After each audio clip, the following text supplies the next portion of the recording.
right, let's get back to reading American Miscellany. We've just finished our essay on New England liberality, schools, and institutions, and we are now reading essay number 7, Burial Places and Funeral Rites, on page 23 of American Miscellany, published in 1865. Okay, Burial Places and Funeral Rites. We open with a quote from Shakespeare saying, "Let's talk of worms and graves and epitaphs, make dust our paper, and with rainy eyes write sorrow on the bosom of this earth. Let's choose executors and talk of wills, and yet not so, for what can we bequeath, save our deposed bodies to the ground?" Shakespeare. All right, so let's get into the essay. The customs and observances relative to the dead form a most interesting point of domestic history. The distinctive rites which have marked the ceremony of burial frequently furnish an index to national manners, and they carry with them to the mind a powerful impression of the universal solemnity with which death has been regarded. And why is this, that in every nation over which a sunbeam floats or a moonbeam falls, every nation where man is found, every nation where death reigns, and where does he not reign, should be marked by this feeling of dread, of dissolution? What is that feeling which causes man instinctively to shudder as he stands on the border of the grave? Why shrinks the soul back on herself and startles at destruction? It is a feeling which ranges through all orders of intellect and all orders of society, all religions and sects, the pagan and the Christian, the Mohammedan and the Jew. Philosophers have stepped forward and, with something like courage, they have spoken of death as the great vestibule which leads to immortality. But we have seen them shudder and shrink back aghast, and their philosophy was tinged with gloom.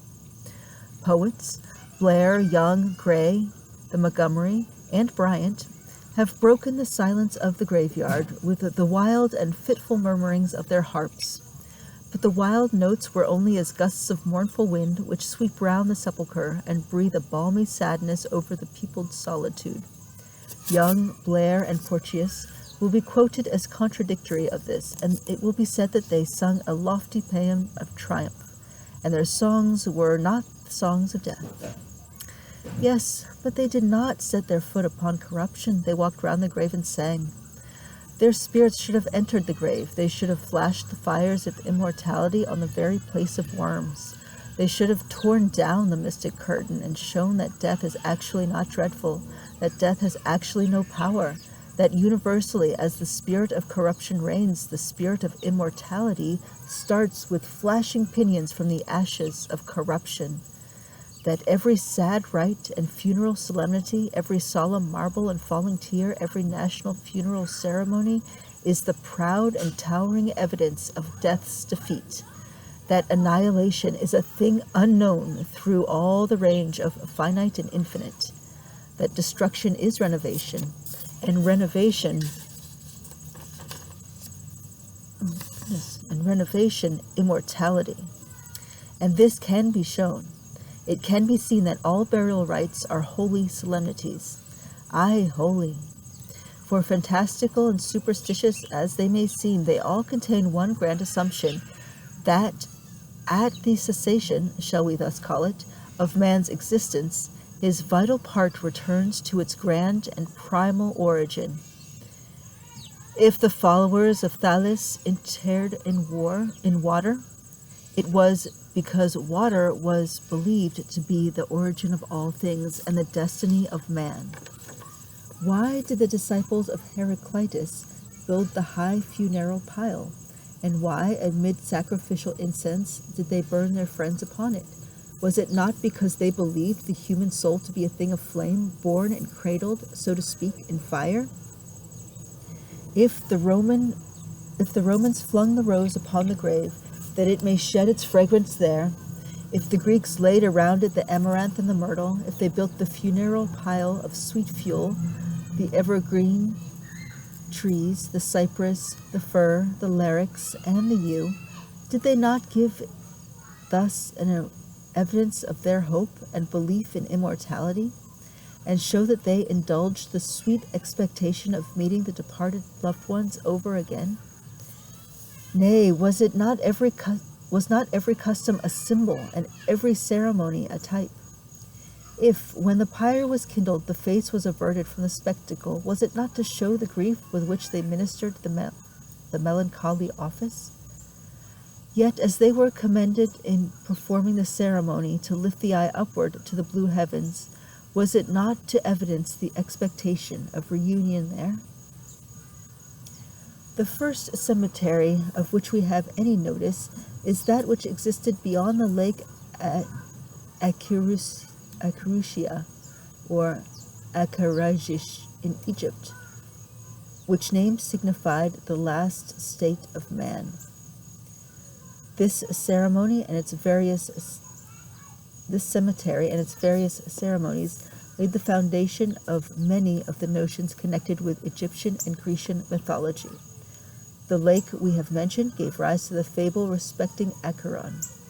On the borders of the lake Acherusia, a tribunal composed of 42 judges was established to inquire into the life and character of the deceased.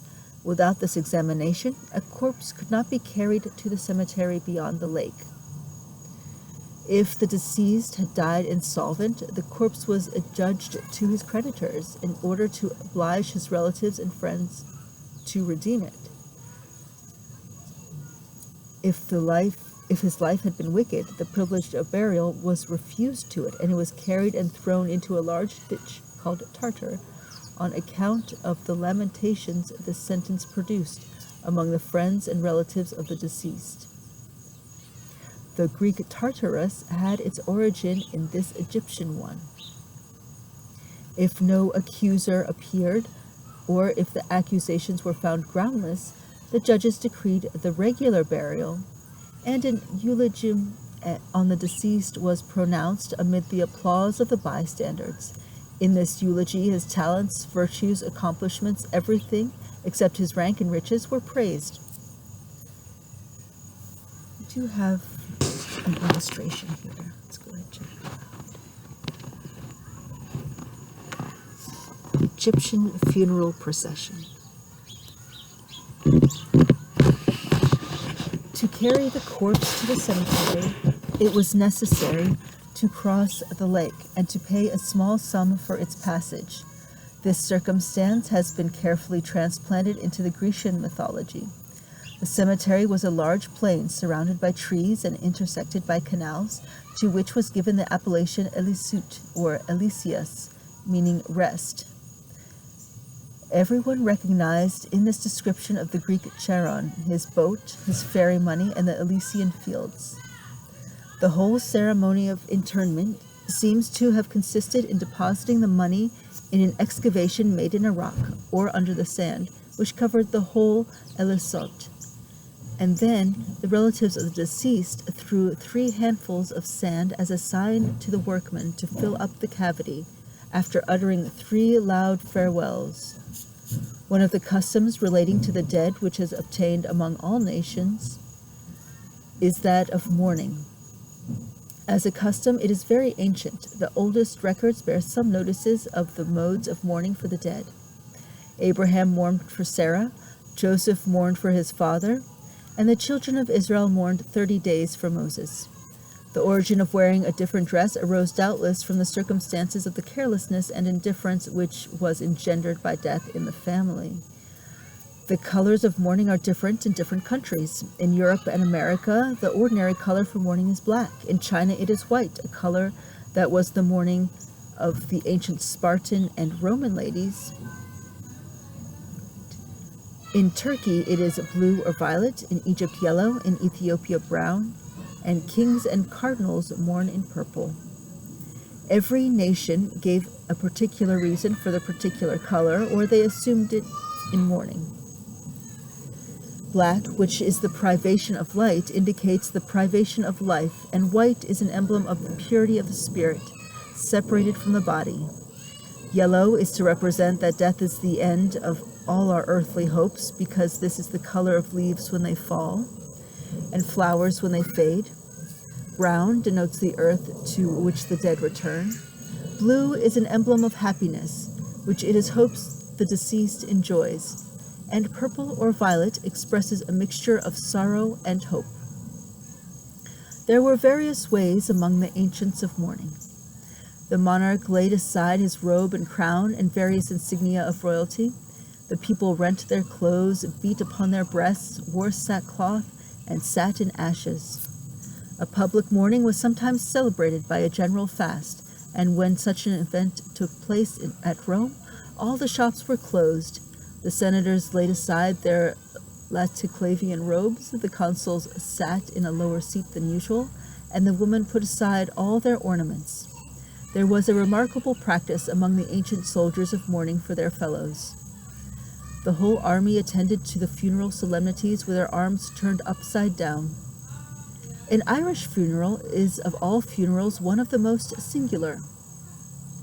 It is the highest point of ambition among the children of the Emerald Isle that they may have an easy death and a fine funeral. They deny themselves innumerable comforts in life in order that they may enjoy themselves after death.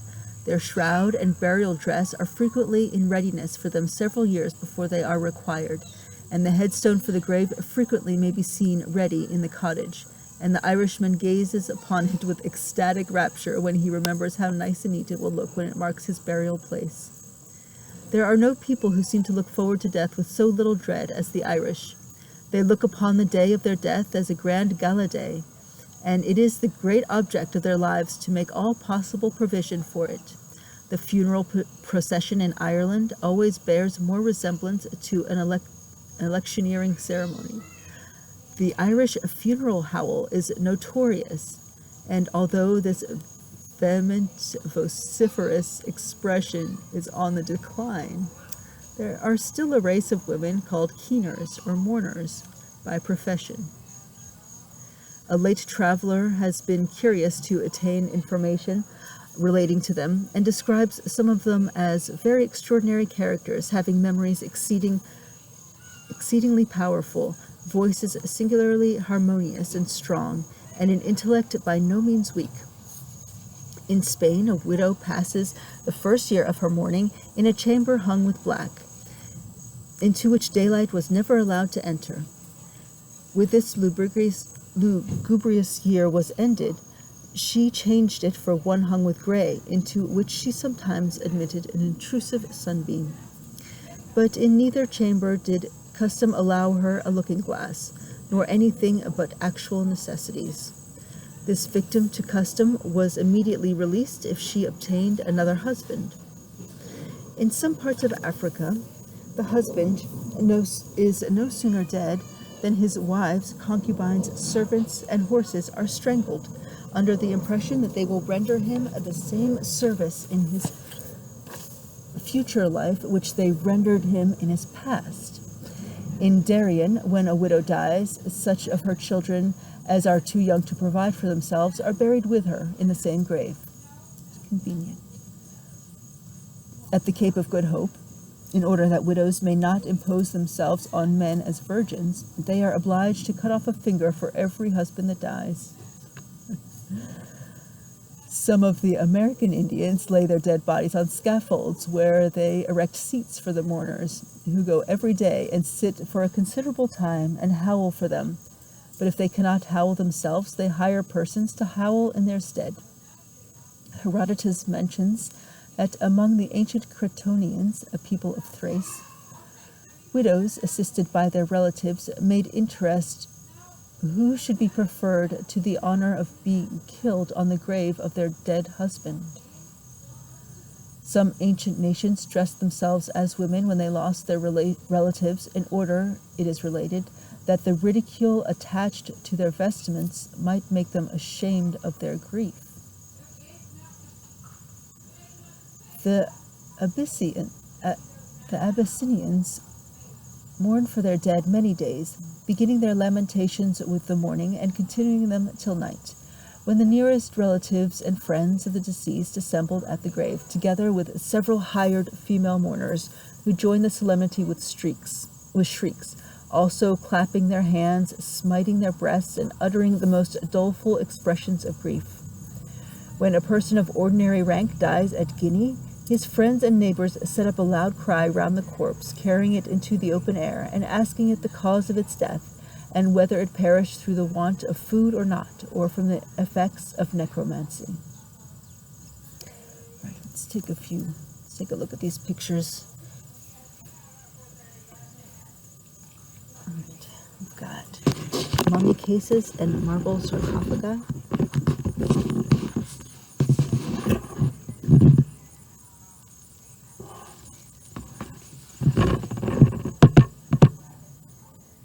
And tombs of the kings of, what is that? Golconda?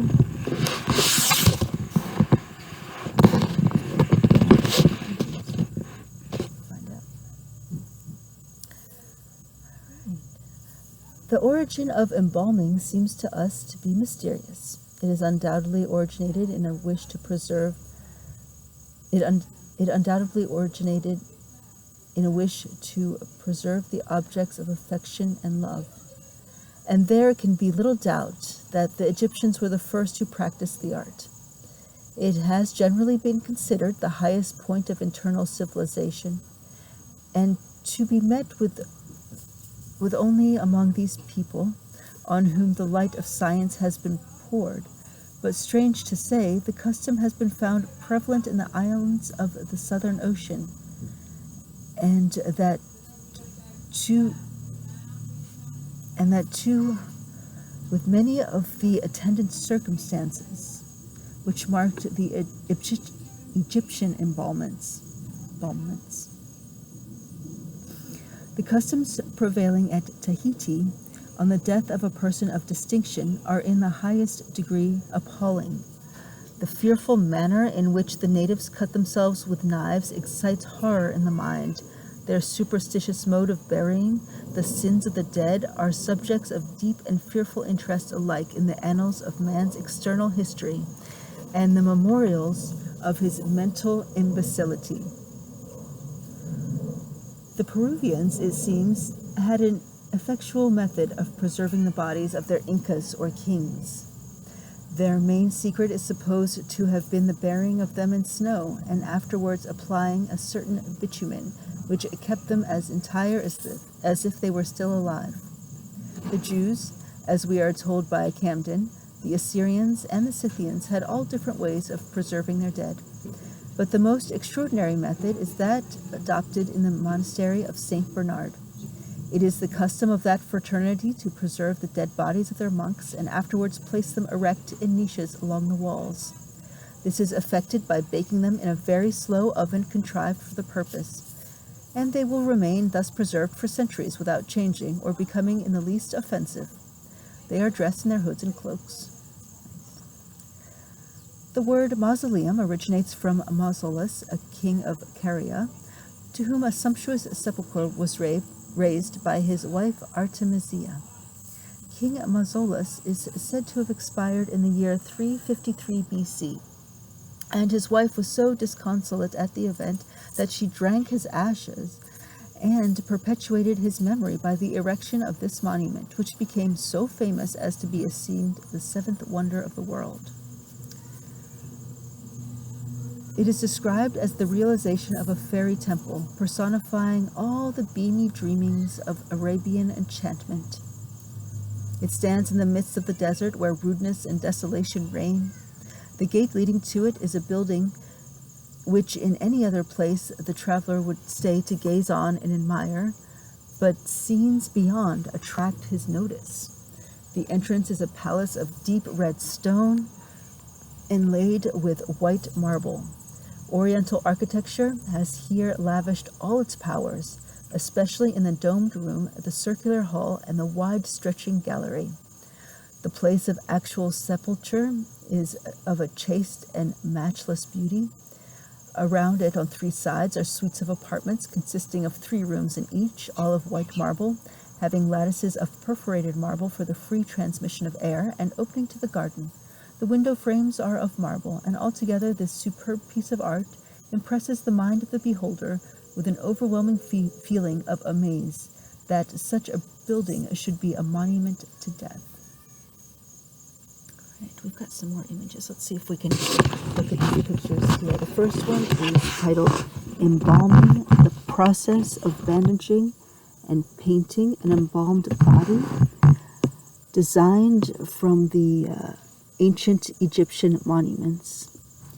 Let's get a nice view here of the tomb of Hyder Ali. The tomb of Hyder Ali.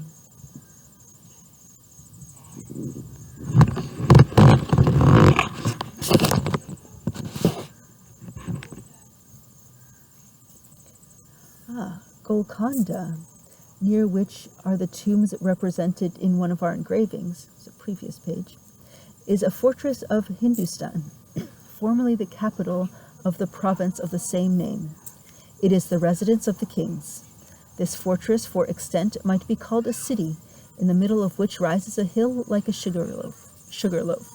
It is esteemed by her natives impregnable, but is extremely hot and unhealthy.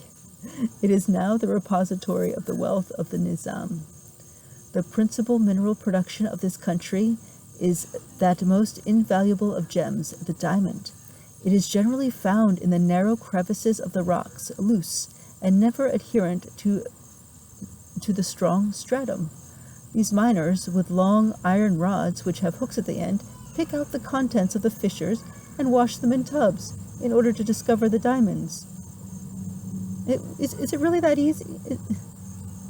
It's really that simple, and that's how Cartier is so very, very rich. This is what Tiffany's did. And now they're gone. Okay.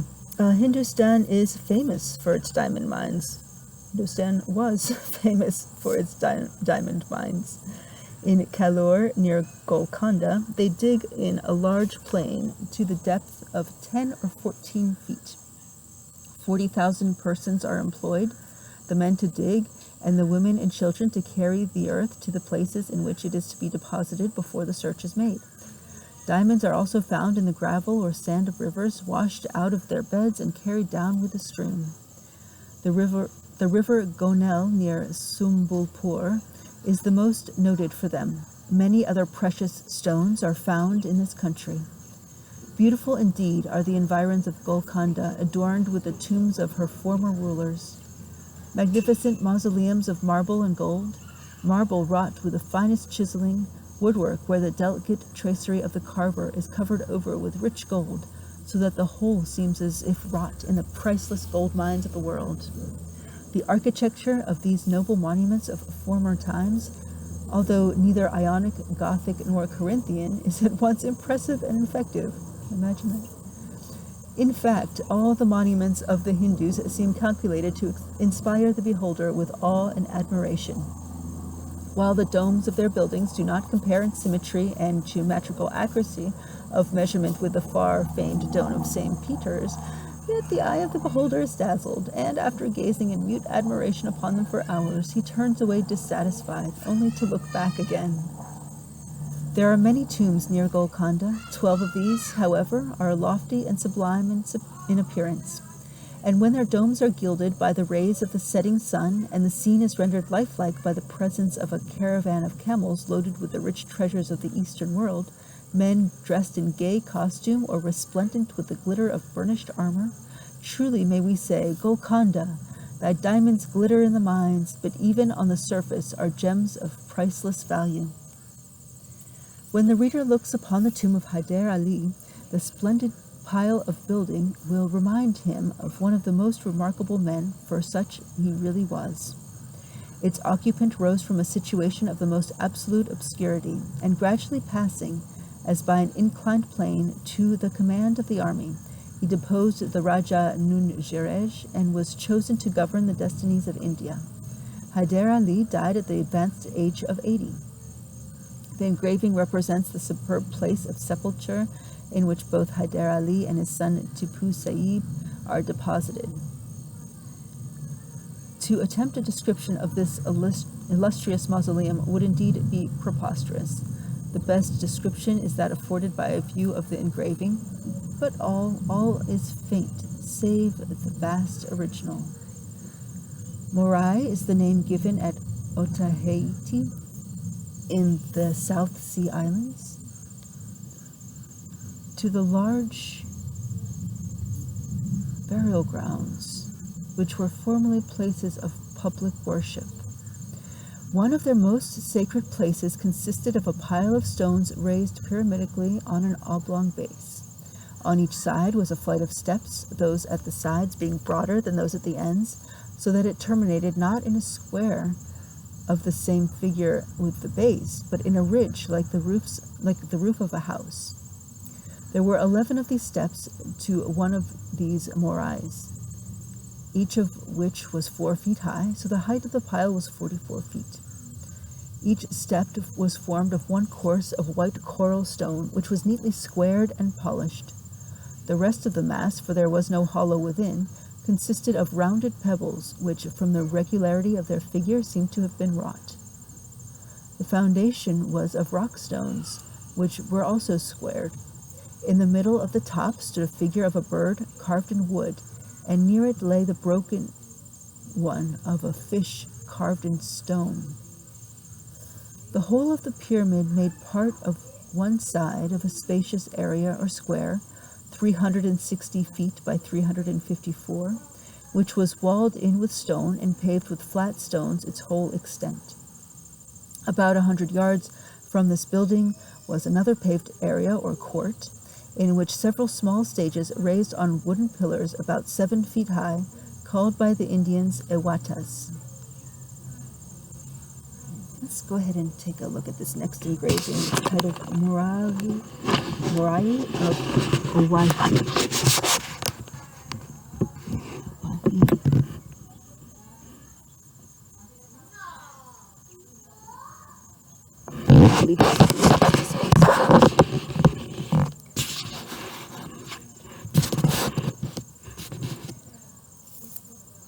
To stand round an open grave in a country churchyard, to hear the dust rattle on the coffin lid, the deep stifled sob, the roll of the muffled bell, and the deep voice of the stolid priest.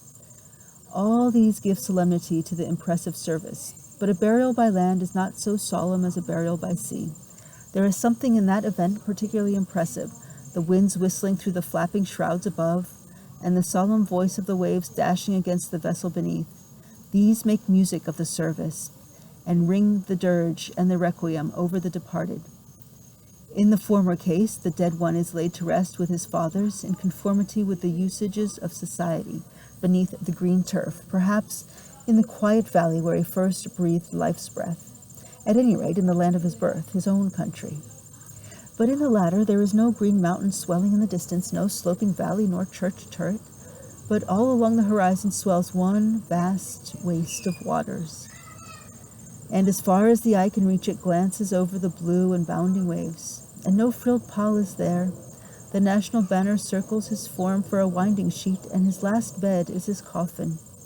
And who shall stand and gaze on the scene, and say that sailors have not the hearts of other men, when around the simple burial you may see the forms of men marked with the scars of honorable war, and many a one raising his coat to wipe away the tear that cannot be suppressed.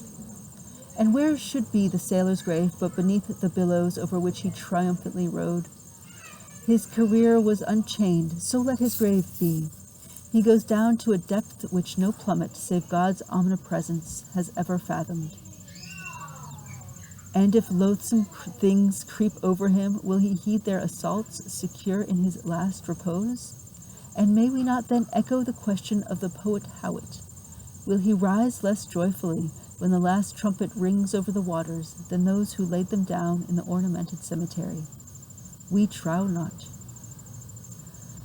But one of the most interestingly solemn scenes in which we can wander is a village churchyard. Indeed, our readers know that the poet's harp rung in solemn strains amid its simple tunes.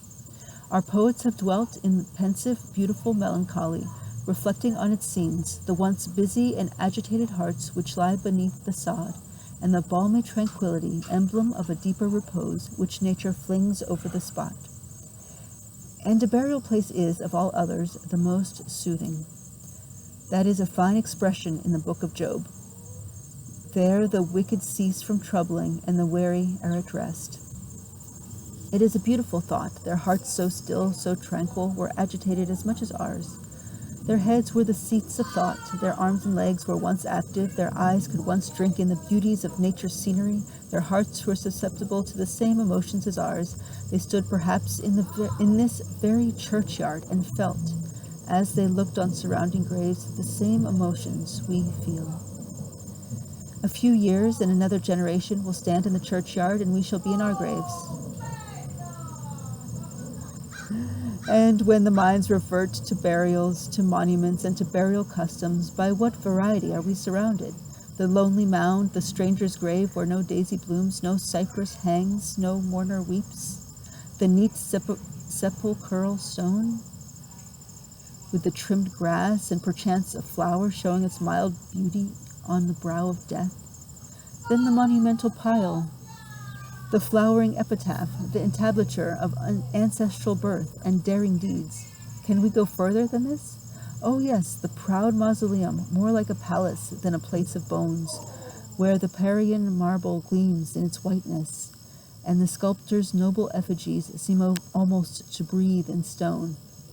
But of the slumberers beneath it may be said, the storm which wrecks our wintry sky no more disturbs their deep repose than summer evening's last sigh, when shuts the rose. There are some spectacles in the world from which one shrinks back with horror, while other circumstances would only create in our minds a feeling of complacent delight. Such a spectacle is the crowded metropolitan churchyard. The feeling it excites are truly indescribable. The crowded seat of pestilence and death, the torturing memento of the miseries of life, with no whisper of the repose which is beyond. Oh, one shrinks from burial in such a town more than from death itself. But a village churchyard, and often we have leaned over its gravestones and sighed to think that we were not as those beneath us. There is nothing so sweet as a country churchyard. By moonlight the beams rest on the neat graves and fall on the tombstones like faith conquering doubt. And ever and anon, as some fitful breeze sweeps by, making sad melody, the voices of the dead seem to speak in each hollow gust, while round the old gray church tower, standing secure in its hoary solitude, their spirits seem to walk, breathing fresh beauty among the gloom of graves.